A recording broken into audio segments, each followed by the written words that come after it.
আসসালামু আলাইকুম। সিরিজ বাঁচানোর ম্যাচে বাংলাদেশের উড়ন্ত সূচনা। ৩ ম্যাচ সিরিজের দ্বিতীয় টি-20তে ১৬৬ রানের টার্গেট তাড়া করতে নেমে উড়ন্ত সূচনা করেছেন দুই ওপেনার লিটন কুমার দাস আর সৌম্য সরকার। সিলেটে টস হেরে প্রথমে ব্যাট করে ৫ উইকেটে ১৬৫ রান করতে পেরেছে শ্রীলঙ্কা ক্রিকেট দল।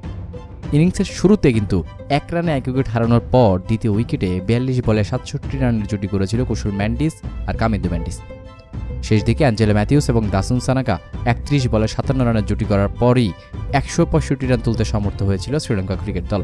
আর টার্গেট তাড়া করতে নেমেই উড়ন্ত সূচনা করে বসে লিটন দাস আর সৌম্য সরকার। ৬.৫ ওভারে স্কোর বোর্ডে ৬৮ রান যোগ করে সাজঘরে ফিরেছিলেন সৌম্য সরকার।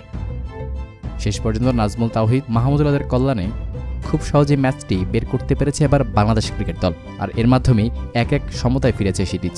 দর্শক, আপনার কি মনে হয় তৃতীয় টি-20 জিতে বাংলাদেশ কি সিরিজ জিততে পারবে? জানাবেন অবশ্যই কমেন্ট বক্সে। এতক্ষণ সঙ্গে থাকার জন্য আপনাকে জানাচ্ছি বিশেষ ধন্যবাদ।